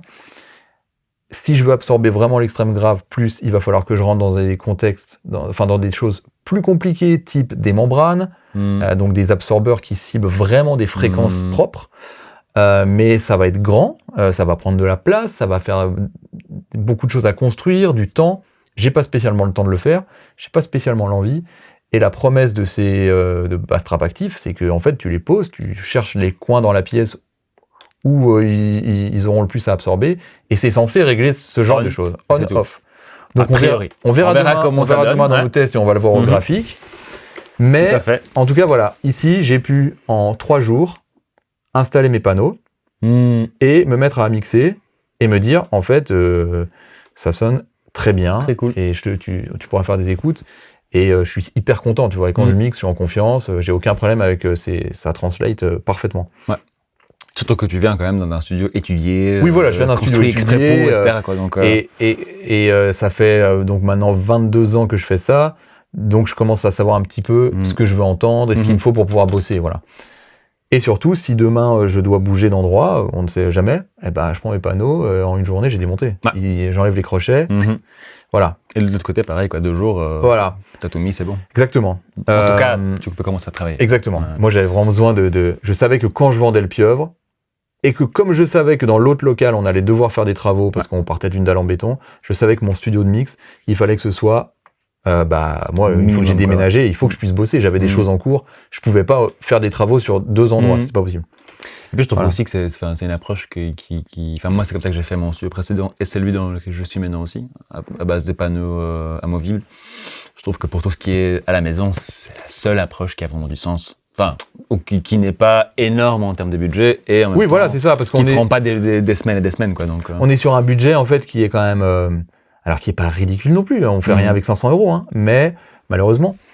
Mais, parce que j'imagine que ça, on peut aussi en parler, mais... Ouais, vas-y. Ça m'a coûté... Donc là, à l'arrière, il y a 1, 2, 3, 4, 5, 6, 7, 9 panneaux geek acoustiques qui sont plus fins, qui sont des 6 ou 7 cm, mais ça que j'avais déjà qui était au pieuvre. Donc ils font juste rendre la pièce un peu plus mat à l'arrière. On peut pas dire qu'ils absorbent beaucoup de bas, ceux-là, évidemment. Non, clairement pas. Mais donc ceux-là ici, il y en a genre... ils sont pas de bêtises, mais je dirais 1, 2, 3, 4, 5, 6, 7, 8... Moi j'en vois 10, 11, 12, 13, 14, 15, 16, 17, 18, 19, 20, 21, 22... ouais, c'est ça, il y en a 30, je crois. Ou seul. Ouais, parce qu'il y en a aussi derrière, c'est doublé aussi. Donc il y en a 30 ou 32. Ils font tous donc 20 d'épaisseur. Et c'est plus ou moins 1 sur 60, enfin j'imagine, ou 1 sur 50. Et c'est 1m20 par 0,60 le panneau. 1m20. Ah ouais, voilà, c'est ça. Ah oui, non, 32, 33, 34, J'allais dire, 36, c'est- 37, 38, 39, 40, 41, 42. Il y en a C'est ça. 43. Ok. En fait, 44 même. Ah Ouais. oui, il y a 44 panneaux. 44 panneaux d'un mètre 20 par 0,60. Là, comme ça, tu regardes la pierre, Fabrice, tu te dis, oui, une dizaine. Non, non, en fait, il y en a quinzaine. 44. En fait, une fois que tu commences à les compter. Donc en fait, Et il en faut autant. Ouais, clairement. et il en faut autant, puisqu'en fait, regarde, évidemment que là, la zone est mate. Et ça que- va encore, hein. Et ça va, Franchement, ouais. parce qu'il y a un peu d'air derrière. Mais si tu veux arriver aux courbes que je pourrais te montrer demain, Ouais. je veux dire, il faut y aller. Hein. Enfin, Ouais, c'est ouais. ça, voilà. Et donc, pour ces 44 panneaux, donc qui sont en fait, plus les 9 petits, Mhm. donc une cinquantaine de panneaux, qui sont en fait la totalité de l'acoustique de ma pièce, c'est un billet de mémoire, je dirais 4500 €. Ok, ouais, tout pour tout, ouais. Voilà, pour tout. Mais pour une acoustique qui est entièrement amovible. Ça va encore, hein, franchement. Donc, Je pense que tu peux le faire pour un peu moins, en faisant tout en DIY, en sourçant en étant Ouais. intelligent sur où tu vas chercher tes matériaux, mais pas beaucoup moins que ça. quand non, même, parce ouais. que, attends, je vérifie quand même. Je pense pas- que chez moi, Pas dire de j'en ai conneries, un hein, je fais peu un coup de moins. calculette, mais. J'en ai un tout petit peu moins et j'ai mis, je crois, 1500 €. Mais j'en ai une trentaine, Ouais. pas une Mais cinquantaine. est-ce qu'ils font 20? Ouais, ils font 20. Ouais. Ils sont un tout petit peu plus larges, un peu moins longs. Voilà. Mais ça fait, je veux dire, la taille finale, le volume final est le même. Mais bon, ça a été plusieurs jours à plusieurs personnes de les fabriquer, Oui, voilà, à c'est plusieurs moments, avec 1 ou 2 ans d'intervalle. Donc, je suis pas arrivé à ça non plus en une fois. Et je pense que c'était à chaque fois une question de 600, 700 € par étape. Par Donc, étape. Je pense que tout pour tout, j'en ai eu pour presque 2000 €. Ouais. Ouais, c'est ça, 2000 €. Moi, ouais, c'est ça, le Donc calcul on est en que je fait, viens on de est très faire, similaires ici, ouais. pour les 45, Mhm. je suis à 4500 €. Et après, faut quand même- Ça, c'est en acheté du coup. Donc c'est vraiment cool parce que tu n'as pas eu à les faire. c'est en Tu acheté. n'as J'en pas ai eu pour j'en ai temps fabriqué aucun, Ouais. parce que j'avais pas le temps avec tout le Bien déménagement. sûr, ouais. Je pouvais Ça pas prend faire du ça. temps, ouais. Et les travaux à l'autre local, je pouvais pas. Si jamais tu veux savoir comment c'est fait, j'ai une vidéo qui ressemble à ça et qui parle de comment c'est fait. Après, le truc aussi, c'est que les panneaux qu'il fait, je crois qu'il s'appelle Mike, le gars de Kiss Your Ears, et c'est ça qui m'a convaincu. J'ai parlé pas mal avec lui sur Instagram et tout. C'est vraiment des panneaux broadband, quoi. Ils absorbent du bas, en fait. Ce qu'il y a dedans, ils disent pas exactement ce que c'est, mais ils ont fait des tests et ça, c'est vraiment très dense. Donc ça absorbe du grave. Ça absorbe plus qu'un panneau que toi tu fais en 20 avec de la Rockwool dedans, quoi. Donc, je sais pas exactement le matériau qu'il y a, mais en tout cas, c'est voilà, en tout cas, c'est une laine qui est très dense et qui a un coefficient d'absorption qui descend et qui est vraiment important. Donc, j'arrive quand même, ça, plus le fait que j'avais suffisamment de place pour pouvoir pas les coller contre le mur et gagner avec de l'air, j'arrive à absorber du bas. Ouais, ça, Parce qu'en fait, finalement, quand on y pense, la seule chose que je voulais, c'était avoir un bas tight. Parce qu'en fait, si tu absorbes du bas, bah, à un moment, tu absorbes aussi le reste. Je veux dire, des aiguilles, il y en a toujours. C'est compliqué d'absorber du bas sans faire tout le reste. Voilà. Mais donc, le plus gros problème, surtout dans les musiques actuelles, quand on mixe en fait avec du sub et qu'on veut contrôler, j'écoute avec les Barefoot, elles descendent bas, j'ai besoin d'entendre ce qui se passe dans le très bas. Bien sûr. Donc voilà, je voulais avoir un bas contrôlé. Donc il fallait absorber. Ouais. Et je suis très content. Donc je trouve que pour juste 3 jours de taf et un billet de 4500 €, oui, c'est pas 500 balles, oui, j'aurais économisé un peu en les faisant, j'avais juste pas le temps. Et en ayant vendu le studio, je pouvais me le permettre. Du coup, je trouve que c'est pas non plus déconné, quoi.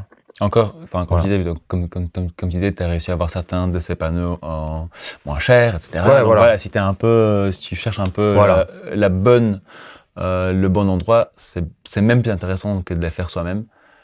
Parce que par contre là, on peut se tromper, on peut prendre du matériel, enfin un bricot du coin qui est super ultra cher. Ouais. Si en plus tu le prends au mauvais moment de l'année, c'est encore 20% en plus. C'est encore 20% en plus. Ce qui m'est arrivé une des fois où j'ai fait les panneaux, d'un coup je me suis retrouvé avec la laine de roche 2 fois le prix que ce que j'ai payé juste 2 ans avant, quoi. Ouais, bien sûr. Voilà, donc, mais ok, cool. Et ceci, je vois bien, tout est soit juste posé par terre.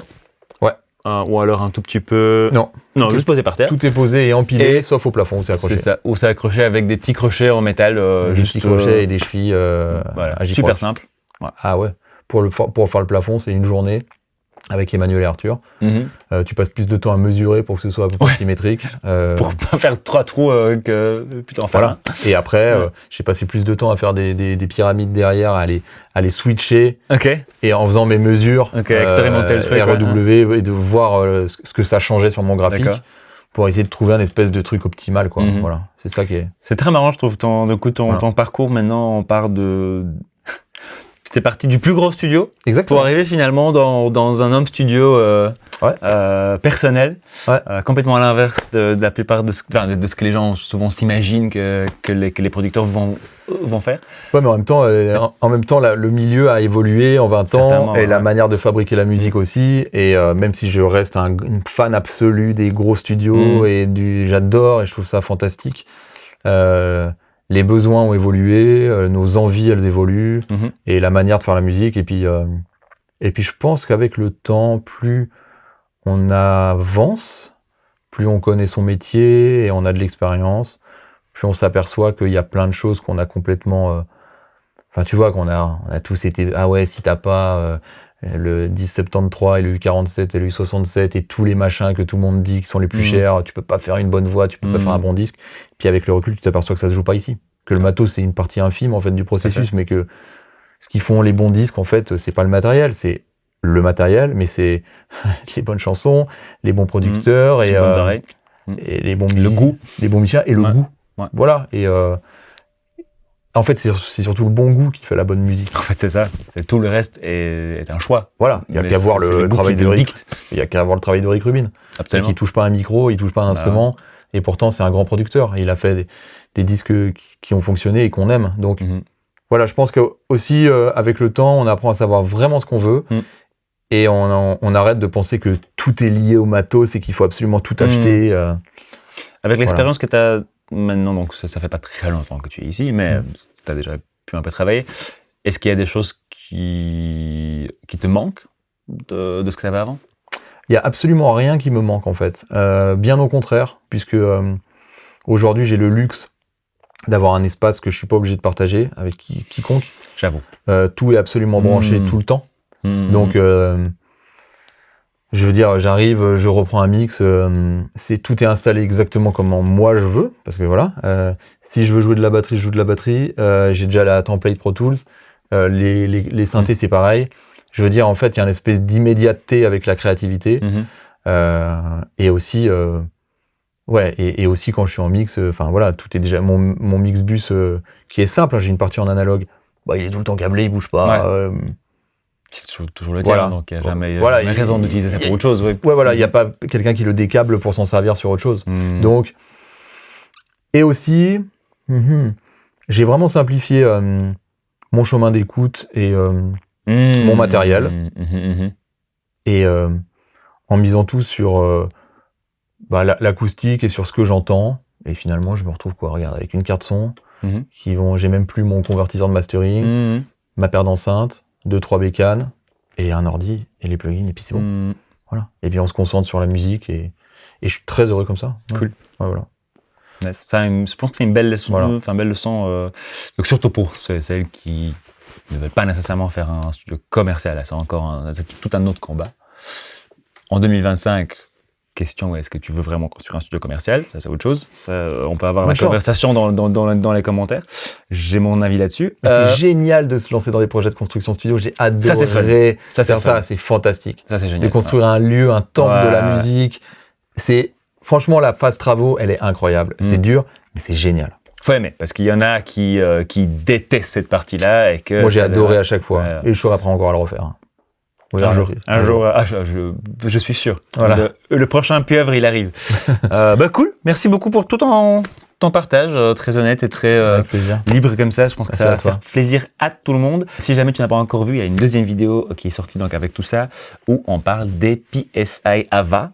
Pour essayer de encore un tout petit peu aider à faire les geeks. Là, ce sera une belle vidéo des geeks de ouf. Donc voilà, regarde ça aussi si jamais tout ce qui est studio et acoustique t'intéresse. Merci beaucoup Jean et à la prochaine. Merci mec.